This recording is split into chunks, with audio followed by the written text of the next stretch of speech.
Okay, go to the book of Genesis, chapter 37, starting at verse 27, which says, "Come, let's sell him to the Ishmaelites."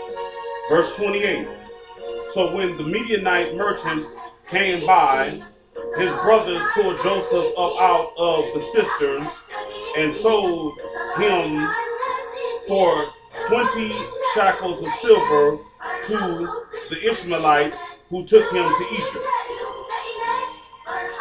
Joseph was his dad's favorite child because Joseph was the child of Jacob's favorite wife, Rachel.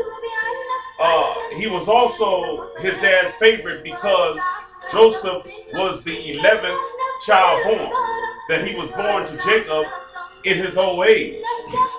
And most likely Joseph looked like his mother Rachel, who had favor in the eyes of Jacob.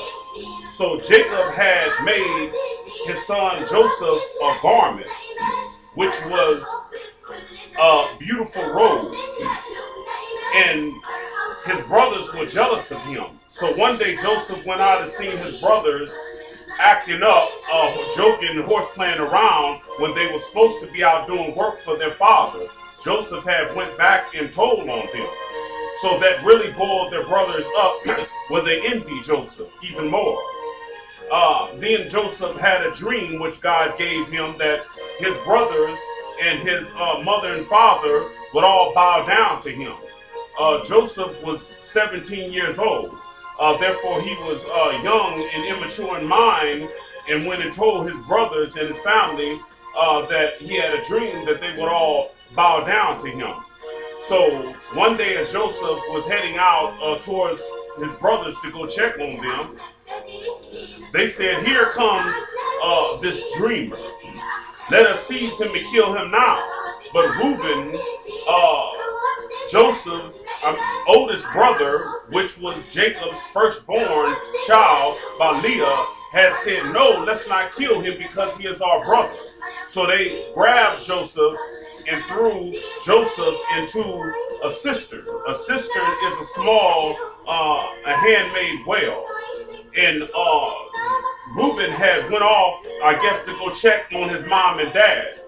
As he was gone, some Ishmaelite merchants were on their way to Egypt to sell property. And including also, they probably had a line of slaves that they were going to sell too. So when they seen the slaves in line and all the property and merchandise they had for sale, Joseph's brother had said, "Hey, we have someone we're selling too," and they sold him to the Ishmaelite merchants who were on their way to Egypt. At that time, slavery was popular because there were no power tools or no electrical equipment.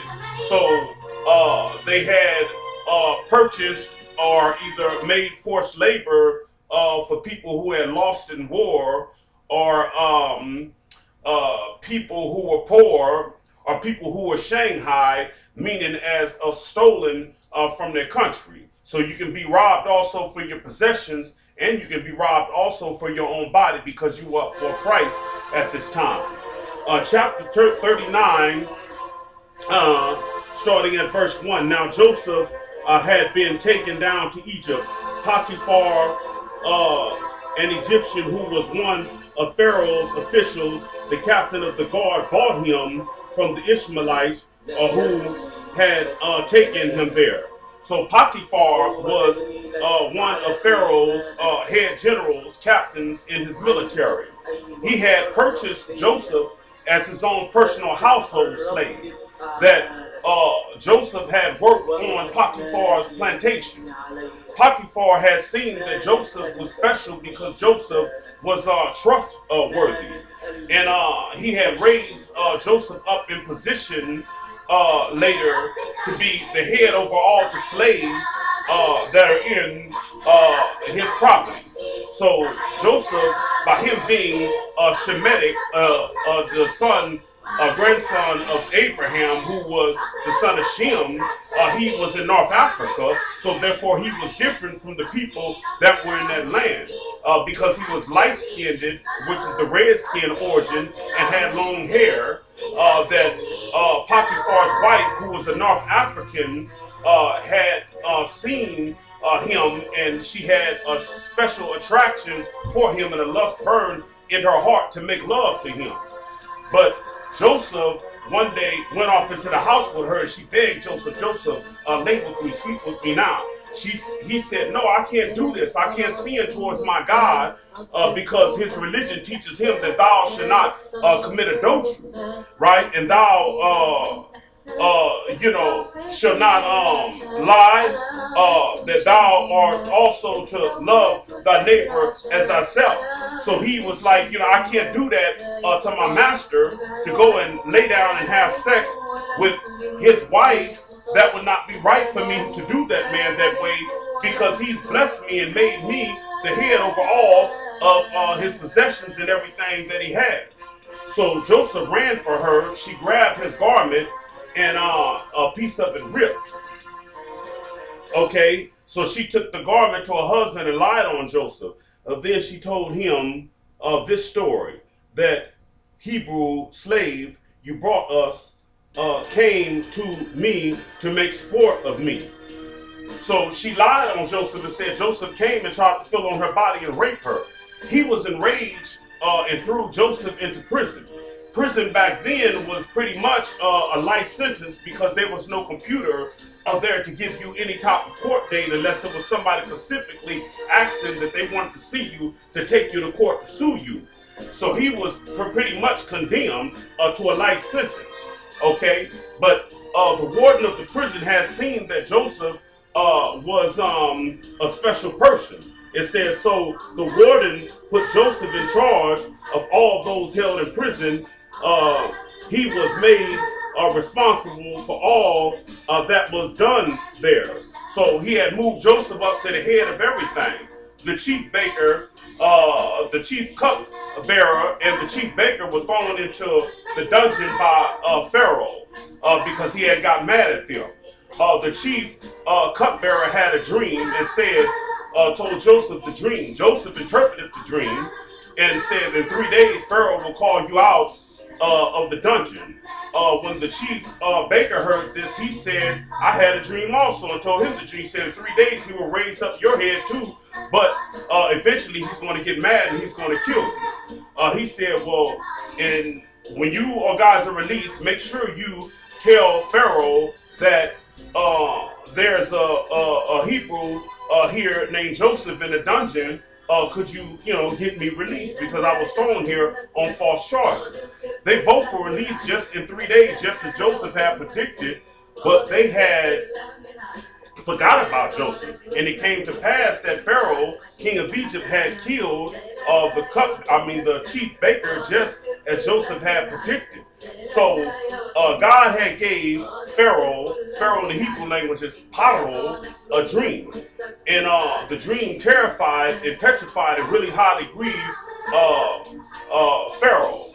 None of Pharaoh's magicians or high officials could interpret the dream. But the cupbearer had remembered, hey, there's a Hebrew in the dungeon. He predicted that you will raise us in 3 days, and that prediction came true.